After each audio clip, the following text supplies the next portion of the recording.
little activity for you guys. By a show of hands, okay, and keep them up. How many of you have been married, are married now, plan or want to be married in the future sometime? Okay, now look around, all the hands. Okay.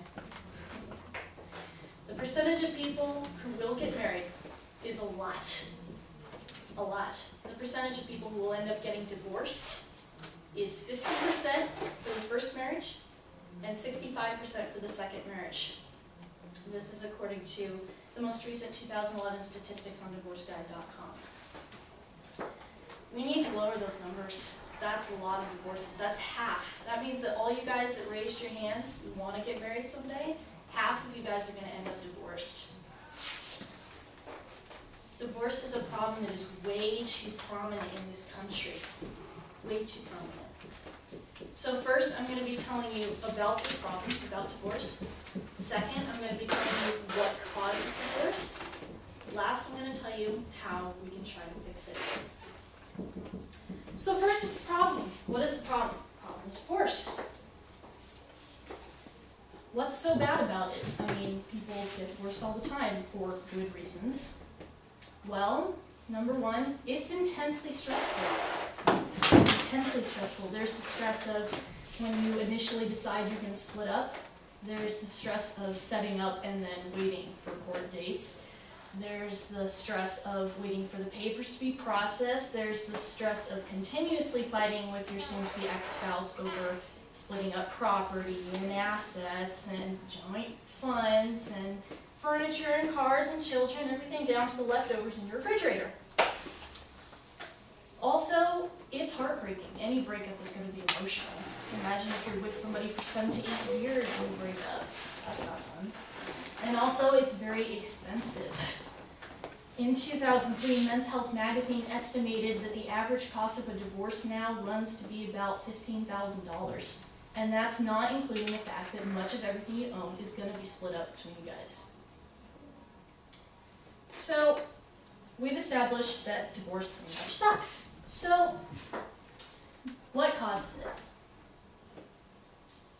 Well, our attitudes do.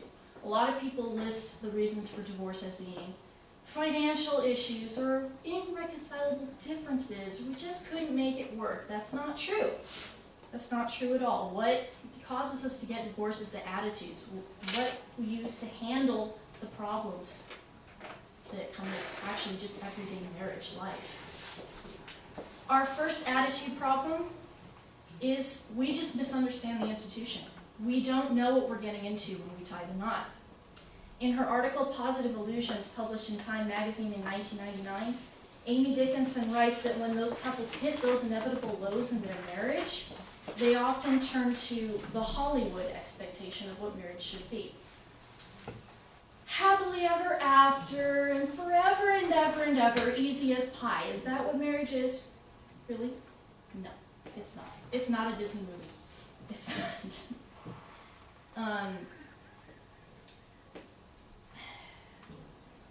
The second attitude problem that we have is our take on communication with our partner.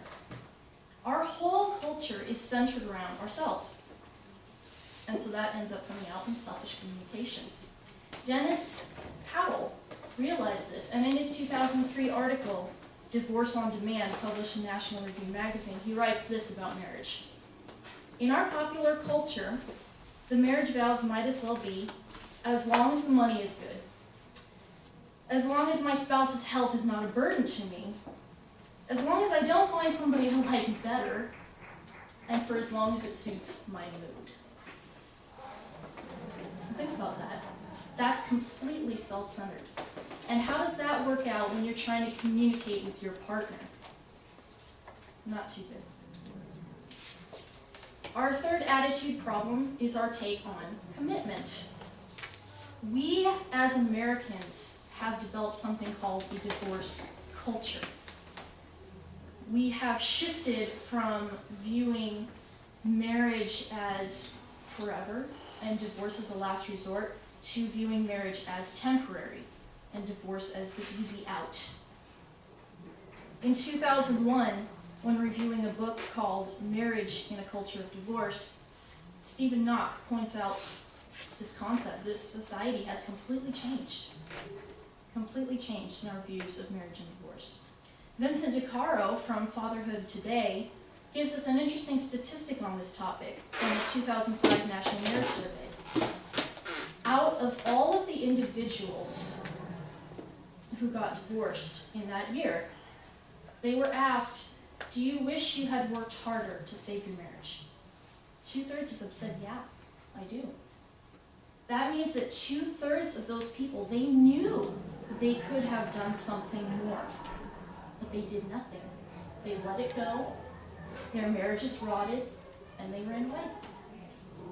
And once you're married, you don't want the marriage to rot. We've already talked about how trying divorce is psychologically, financially, emotionally. You don't want to go there. So how do you prevent it? Well, if the problem is our attitudes, then the solution should be our attitudes as well. So if the problem is that we don't know enough about marriage and we're not looking before we jump into it, what's the solution? Well, you look before you jump into it. You get educated, you be prepared, you seek premarital counseling. If you're not sure about the marriage, if a counselor is not sure about the marriage, don't jump. Reconsider.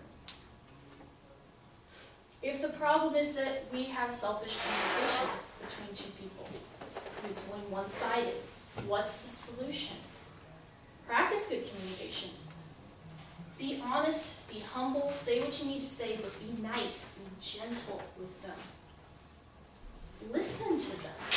Put yourself in their shoes. What are they going through? Ask them. Nicely, please, about what they're going through.